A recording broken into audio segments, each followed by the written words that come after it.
It's so cut and dried now, okay? I think Hunter Biden got caught, right? Big time.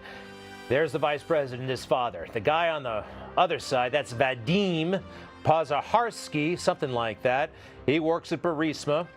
And he sent this email to Hunter on April 17th of 2015, according to the New York Post.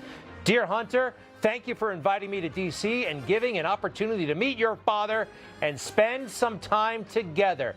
That line right there could undo, or should, I believe, undo the candidacy of Joe Biden. But for now, the Biden campaign is getting away with it. The media, they are protecting them.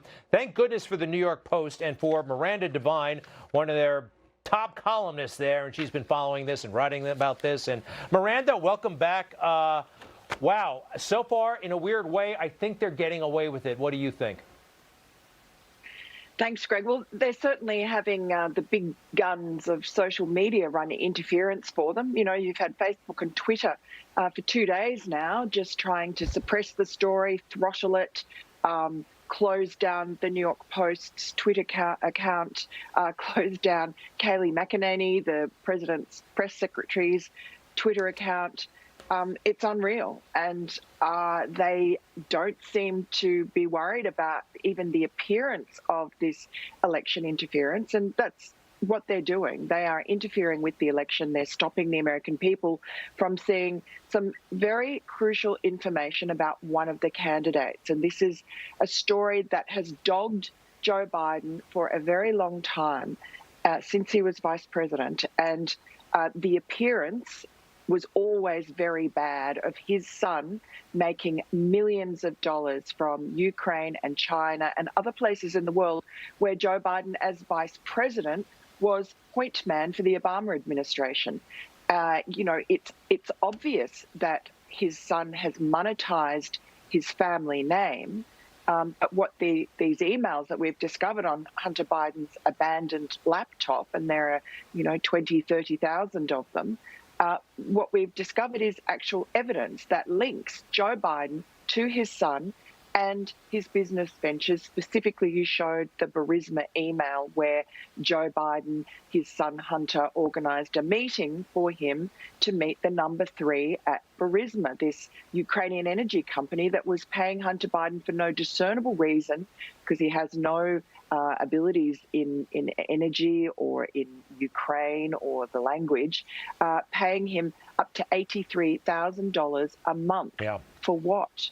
For access to his father. For access to his father. Well, Miranda, a couple of things. Number one, I think Joe Biden acknowledged the appearance was not good. He reluctantly did that, but then he got angry and said, ask Trump, ask Trump. He never said, and quite frankly, nobody had evidence until now that he did anything for Burisma, or at this point, maybe he didn't do anything necessarily, but he did meet, according to this email, with a Burisma official.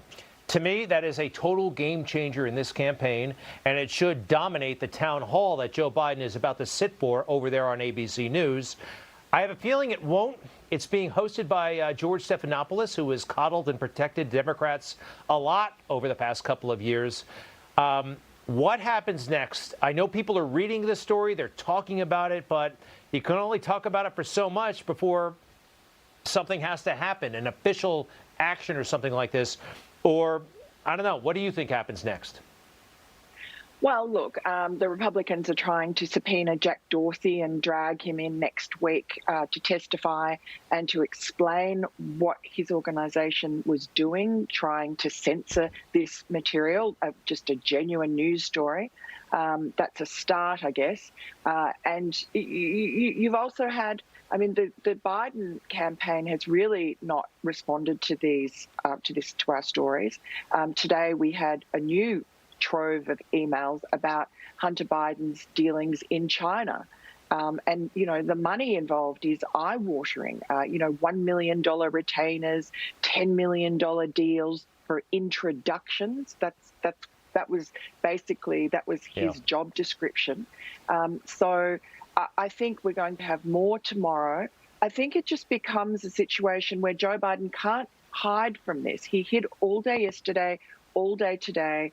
As you say, he'll be at this town hall tonight. George Stephanopoulos, who used to work for Democrats, is definitely in the tank for Democrats. He probably will have to, just for his own dignity, broach the subject, but he'll probably broach it in a very sympathetic way, as so many journalists through the years who've kind of felt they had to broach it. He'll say, oh, how do you feel about this invasion of your son's privacy or whatever. I mean, I'm sure that Joe Biden's people have spent the last 2 days workshopping how they're going to deal with this story and how they're going to try and minimize it. They're certainly being helped by, other people in the media who are pretending that somehow what we have is conjecture. We have actual evidence. It's actual emails and documents from Hunter Biden's laptop. Well, Miranda, I think you're right. They're just going to politely broach it. But you know what? There are other ways to get information other than Twitter and Facebook, thank God. And this story is important. And I think it could make a huge difference on Election Day. Or maybe, look, I think Donald Trump's going to win, but you don't have to go there. We'll leave it at that for now. Thank you very much, Miranda Devine. I encourage everybody to go to nypost.com, and more stuff coming tomorrow. Thank you, Miranda. Thanks, Greg. You just watched Newsmax TV, America's fastest growing cable news channel, now in more than 70 million homes. You can get Newsmax TV on your cable system or check your cable guide. And if your system doesn't carry Newsmax, call them, tell them you want Newsmax TV, because we're real news for real people.